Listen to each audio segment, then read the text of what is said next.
Bismillahirrahmanirrahim. Assalamualaikum warahmatullahi wabarakatuh. Innal hamdalillah nahmaduhu wa nasta'inuhu wa nastaghfiruh wa na'udzu billahi min sururi anfusina wasayyiati a'malina may yahdihillahu fala mudilla lahu wa may yudlil fala hadiyalah. Asyhadu an la ilaha illallah wahdahu la syarika lahu wa asyhadu anna Muhammadan abduhu wa rasuluh. Allahumma shalli ala Muhammad. Faqala Allah Ta'ala fi kitabihil karim, a'udzu billahi minasyaitonir rajim. Ar-rijalu qawwamuna 'alan nisa bima faddalallahu ba'dahum 'ala ba'd wa bima anfaqu min amwalihim. Al-ayah. Para peserta kajian keluarga komunitas Umi yang insyaallah dirahmati Allah Subhanahu wa taala. Insyaallah pada kesempatan kajian kali ini, sebagaimana yang telah diinformasikan sebelumnya, kita akan membahas satu topik, yaitu menjadi ibu yang sholihah yang melahirkan seorang ayah. Maksudnya apa? Maksudnya adalah bagaimana kita sebagai ibu menjalankan fungsi dan peran agar mampu membentuk dan membimbing anak-anak kita, khususnya anak laki-laki, agar bisa menjadi seorang ayah. Kenapa tema ini diangkat atau topik kajian ini menjadi penting? Karena bagi seorang laki-laki, pencapaian tertinggi atau pencapaian paling akhir, bisa juga dikatakan sebagai kedewasaan yang paling ujung, adalah ketika dia mampu menjadi seorang ayah, seorang fungsi laki-laki yang paling tertinggi, menjadi seorang ayah. Nah, tentu saja sebelum menjadi ayah itu menjadi suami terlebih dahulu, yang mana pada hari ini atau akhir-akhir ini kejadian di akhir zaman ini sudah seringkali kita dapati kasus atau banyak kejadian di lingkungan kita, di sekitar kita, seorang laki-laki yang sudah menjadi suami tapi tidak siap atau belum mempersiapkan diri. Kemudian ketika lahir seorang anak dari hasil pernikahan atau di dalam keluarga, suami tadi tidak siap juga untuk menjadi ayah. Ini adalah bencana, bisa dikatakan bencana yang terbesar dalam peradaban manusia, di mana ketika proses produksi dan regenerasi dari makhluk yang bernama manusia ini, ternyata sosok yang paling berperan vital atau yang diandalkan sebagai pemimpin yang diberikan amanah, yang seharusnya mampu mengemban amanah tersebut, ternyata malah tidak menjalankannya. Saya sudah seringkali mendapati kasus dan sampai sekarang pun masih menangani kasus-kasus di mana seorang anak kehilangan sosok ayah. Bisa itu kasus anak perempuan yang biasanya kalau menurut pengalaman dan informasi dari beberapa asatidz senior, kalau perempuan kasusnya kehilangan ayah, biasanya jamak dia menjadi perempuan yang tomboy, atau perempuan yang sangat lemah atau cengeng, yang sangat bergantung, sekarang mungkin istilahnya bucin, sangat bergantung pada sosok laki-laki lain. Yang pertama, kalau dia menjadi tomboy itu biasanya karena dia berusaha melawan atau berusaha menciptakan sosok laki-laki di dalam dirinya, sehingga dia menjadi berusaha memainkan peran ganda, dan secara psikologis yang tidak terkatakan adalah dia tidak membutuhkan laki-laki karena dia sudah bisa menjalankannya sendiri. Kemudian yang satu lagi adalah kasus yang yang lemah, yang bisa dikatakan kalau boleh membuat istilah, ada istilah lapar ayah ya, sangat haus terhadap sosok laki-laki, merindukan laki-laki sampai ketergantungannya terhadap sosok laki-laki, tidak lagi mempedulikan sosok laki-laki itu seperti apa. Ya, ini kasus untuk anak perempuan ya. Adapun kasus laki-laki, anak laki-laki yang tidak mendapati sosok ayah biasanya menjadi tidak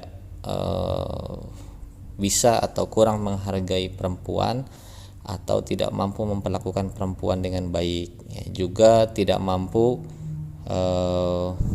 bersosialisasi dalam masyarakat, karena dalam masyarakat itu banyak konflik ya di dalam kehidupan sosial yang harus diselesaikan dengan cara laki-laki ya, kehidupan di luar ya, tentu saja di luar rumah tangga.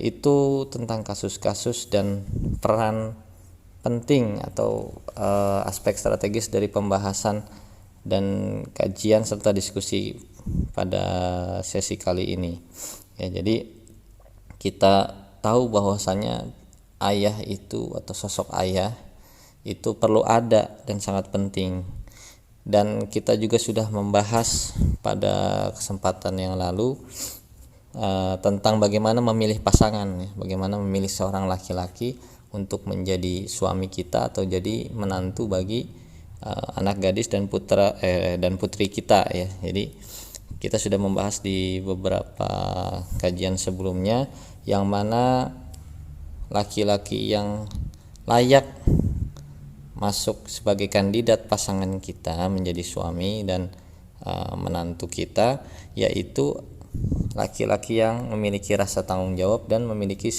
sikap kepemimpinan ya. Rasa tanggung jawab terungkap dari atau nampak dari tanda-tandanya, yaitu ungkapan rasa cinta kasih, kemudian pandai dan mampu mengungkapkan permintaan maaf dan ucapan terima kasih. Kemudian sifat-sifat kepemimpinan yang ada adalah sifat-sifat sebagaimana dikenal sifat wajib yang ada pada Rasul ya, sidik, amanah, tablik, dan fatona, dan itu sudah kita bahas. Silakan direview dan disimak kembali di kajian yang sebelumnya. Sekarang kita akan fokus bukan mencari sosok itu yang datang kepada kita untuk mendampingi hidup kita berumah tangga, bukan pula yang kita seleksi untuk mendampingi anak putri kita, tapi kita sekarang berfokus pada bagaimana anak-anak laki-laki yang ada di rumah tangga kita ya, anak-anak laki-laki yang telah kita lahirkan itu bisa kita bimbing, kita bentuk menjadi seorang laki-laki yang mampu menjadi seorang ayah ya. Di antaranya adalah kalau dari ayat yang tadi sudah dibacakan itu, para ulama menyebut ada yang namanya konsep qawwamah ya, bahwa laki-laki itu memiliki peran atau fungsi qawwamah ya. Fungsi qawwamah ini kalau dalam bahasa yang lebih populer ya, bisa kita sebut sebagai leadership sekaligus entrepreneurship ya. Dalam kajian kewirausahaan, leadership itu adalah pembuka atau gerbang awal dari entrepreneurship ya. Tapi dalam konteks kajian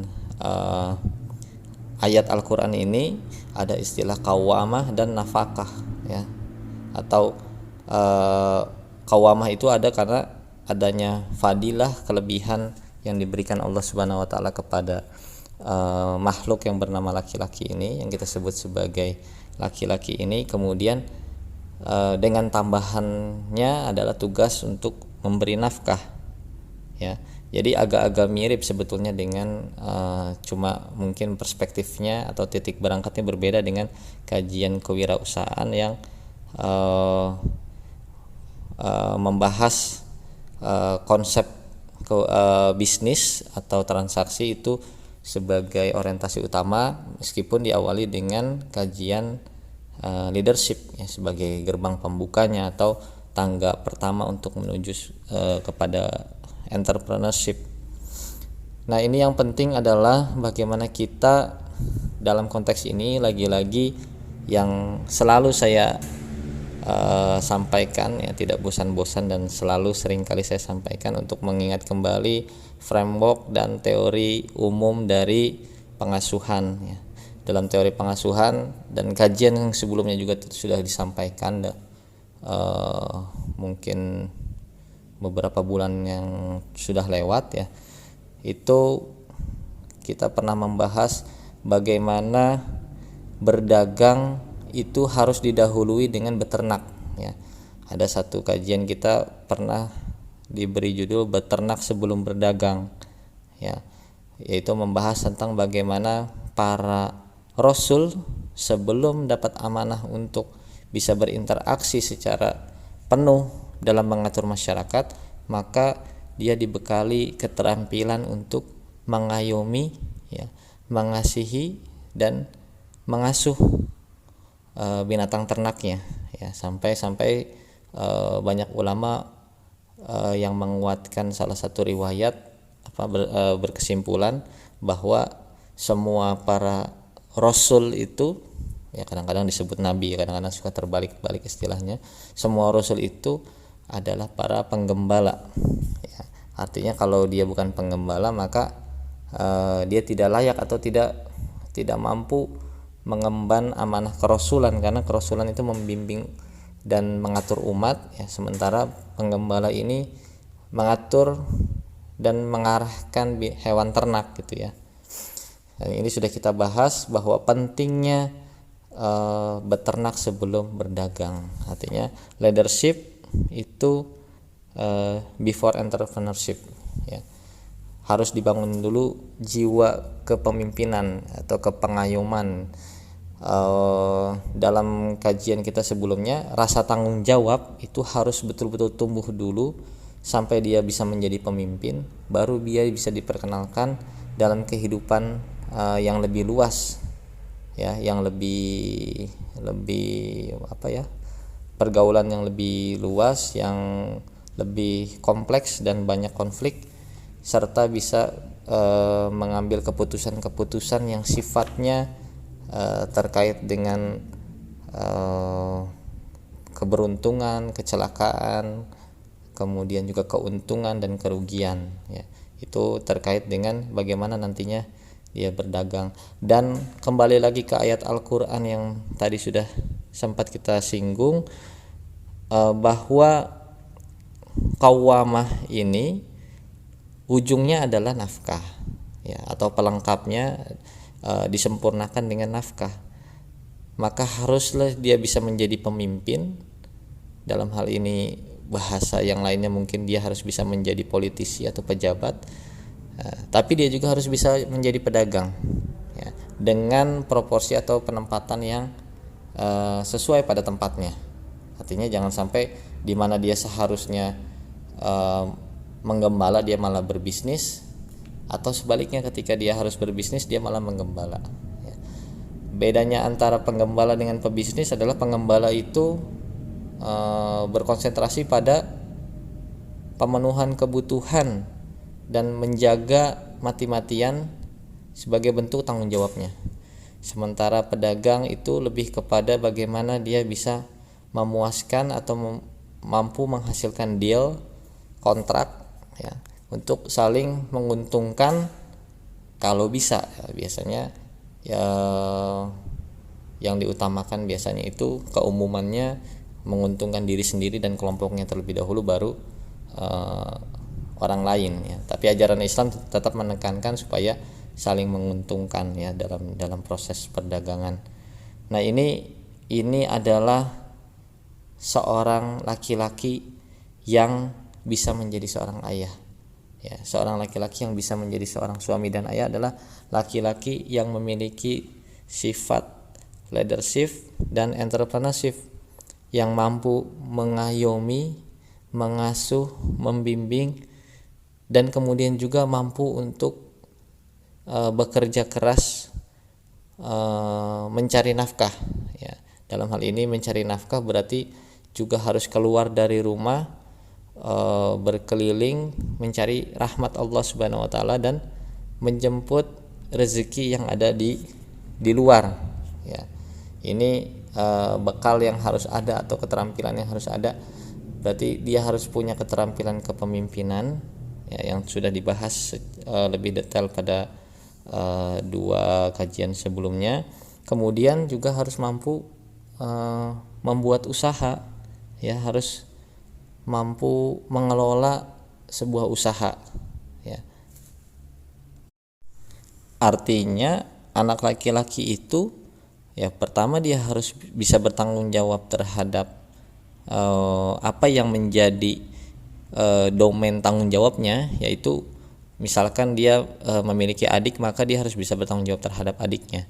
Ya, ketika dia ada di rumah, ya, menggantikan posisi ayahnya, maka dia menjadi orang yang bertanggung jawab terhadap keamanan, kebersihan dan ketersediaan bahan makanan.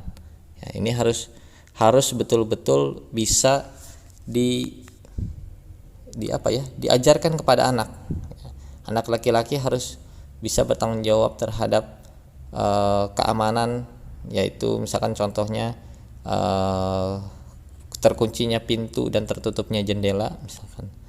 Terus kebersihan, ya, cucian piring, sapu dan lain sebagainya. Kemudian ketersediaan bahan makanan, berarti termasuk di dalamnya adalah masak, ya, masak, belanja ke warung dan lainnya. Itu harus didahului dengan hal-hal seperti itu, ya. Anak laki-laki harus diberikan tanggung jawab agar dia bertanggung jawab. Maksudnya harus diberikan tugas, ya, agar dia bisa memiliki rasa tanggung jawab, ya. Dan sebagaimana yang dicontohkan juga, ya, yang menjadi syariat yang berlaku dalam peradaban yang telah berlalu, yaitu dia harus beternak, ya, atau menggembala. Dia harus mencoba untuk memelihara makhluk hidup, ya. Anak laki-laki harus pernah mencoba memelihara makhluk hidup, ya, mulai dari yang ringan mungkin ikan, ya, kemudian bisa ternak unggas, dan mungkin sampai kalau meniru Rasul, ya, kambing, ya, kalau bisa kambing, kuda, unta dan sejenisnya yang bisa jadi hewan tunggangan, ya, itu. Mungkin juga nanti bisa dianalogikan di akhir-akhirnya dia harus bisa merawat kendaraan, gitu ya, merawat kendaraan. Mungkin nanti bisa jadi motor dan mobil, ya. Tapi itu dilakukan lagi-lagi sebelum dia mengenal dunia bisnis, atau sebelum dia masuk ke dalam transaksi, sebelum dia berhitung tentang untung dan rugi, ya. Setelah dia matang dan dianggap cukup umur, ya, bahasa kitanya cukup bertanggung jawab, atau sudah terlihat mampu mengelola, sudah muncul rasa tanggung jawabnya, maka dia harus dipersilahkan untuk menjadi pemimpin tahap berikutnya, ya. Kalau tadi pemimpin awal itu pemimpin yang mengayomi, yang bertanggung jawab, yang mengasuh, membimbing, ya, baik itu adiknya, kemudian tanggung jawab harta, ya, keadaan rumah, kemudian mencoba memelihara binatang ternak. Setelah itu baru dia diposisikan sebagai pemimpin yang lebih luas lagi, yaitu dengan cara memegang satu proyek usaha, atau diberikan amanah untuk memegang satu usaha, ya, dalam konsep magang misalkan, atau percobaan semacam proyek-proyek mungkin kepanitiaan atau usaha bazar dan lain sebagainya, ya. Ini secara konseptual berarti bagaimana kita setelah berhasil membentuk pemimpin, kita juga harus memosisikan pemimpin atau memberikan kesempatan kepada pemimpin itu untuk mengaktualisasikan dirinya, yaitu dengan cara membiarkan dia dengan kepemimpinannya, kemudian juga mempersilahkan dia memimpin dan memberi dukungan terhadap kepemimpinannya, ya. Dia betul-betul bisa selain bisa membimbing adik-adiknya, bisa menggantikan posisi ayah menjadi imam sholat di rumah ketika usianya sudah cukup matang, ya, nanti di cross check lagi atau didengarkan kembali, di review kembali tentang tahapan-tahapan parenting ya, tentang usia. Jadi ketika dia sudah mampu pada fase awal kedewasaan, dia harus betul-betul mencoba yang namanya masuk di dalam dunia bisnis atau usaha. Lagi-lagi catatannya, dia harus didahului atau sebelumnya sudah didahului dengan proses pengembalaan atau mematangkan proses kepemimpinan awal dalam bentuk tanggung jawab yang tadi ya. Tanggung jawab yang tidak ada transaksi. Nanti sekali lagi tolong diputar kembali, di cross check kembali di kajian tentang beternak sebelum berdagang. Nah, fungsinya adalah ketika dia sudah menjadi sudah bisa bertanggung jawab terhadap apa yang ada di bawahnya. Nah, ini dalam bahasa Al-Quran ada di surat Al-Hadid ya, tentang al-amwal al-istikhlaf ya. Bagaimana dia nanti melakukan maintenance terhadap kepemilikan yang ada di bawah tanggung jawabnya. Kemudian nanti ada al-amwal kasab ya, yaitu kepemilikan atau harta yang dimiliki karena hasil daya dan upaya dia di melakukan pencaharian atau kita sebut sebagai mata pencaharian atau profesi ya. Jadi harus bisa mengelola keduanya ya, dan harus tertib ya, agar tidak ada semacam penyimpangan yang secara tidak sadar ya. Kalau misalkan tidak tertib itu bisa secara tidak sadar nanti melakukan penyimpangan tindakan, misalkan membisniskan apa yang seharusnya menjadi domain pelayanan, atau malah melayani apa yang harusnya bisa jadi domain perdagangan gitu ya, domain perdagangan yang harusnya mendapatkan untung untuk keperluan keuntungan berupa saving dan pengamanan terhadap tanggung jawab internal. Ini agak panjang kalau menjelaskan lebih detail lagi. Intinya mana yang harus ketika dia melayani dan mana yang dia harus mencari penghasilan, itu aja lah ya. Yang lebih sederhana bahasanya seperti itu. Dengan begitu nanti dia bisa sanggup untuk mengarungi atau membentuk keluarga yang baru ya, mengarungi rumah tangga. Dengan begitu juga dia mampu menjadi pemimpin sekaligus pemberi nafkah bagi keluarganya ya, bagi istrinya dan bagi anak-anaknya. Dan dengan begitu juga dia bisa menjadi ayah yang teladan. Dengan begitu juga dia bisa menjadi ayah yang pahlawan bagi keluarga ya. Jadi sosok-sosok yang kita upayakan menjadi sosok lelaki yang ideal. Harapannya adalah sekalipun mungkin ya boleh jadi saat ini kita masih melihat adanya laki-laki yang tidak siap atau belum siap menjadi seorang ayah, atau kita sendiri mungkin ya, mohon maaf kepada para ummahat yang mungkin sekali mengalami kejadian kehilangan sosok ayah, atau saat ini suaminya tidak bisa menjadi ayah yang baik bagi putra-putrinya. Maka kita harus bisa memutus rantai ini ya, atau lingkaran setan ya. Kalau tidak ada ayah, maka nantinya anaknya menjadi gagal, kemudian akan tertular terus ke generasi berikutnya, generasi yang gagal kehilangan ayah, kemudian terus ya. Ikhtiar kita adalah bagaimana meskipun kita seorang diri atau hanya menjalankan peran sebagai meskipun kita seorang single parent misalkan, itu kita harus tetap berupaya bagaimana menjalankan atau membimbing anak-anak laki-laki kita tadi menjadi pemimpin dengan menjalankan apa yang telah tadi disampaikan. Demikian, mudah-mudahan bermanfaat dan kita sama-sama berdoa untuk anak-anak kita, khususnya anak laki-laki kita, mudah-mudahan bisa menjadi seorang laki-laki yang baik, suami yang saleh, kemudian menjadi ayah yang bertanggung jawab dan mampu memimpin keluarga dengan sebaik-baiknya. Billahi taufik wal hidayah. Assalamualaikum warahmatullahi wabarakatuh.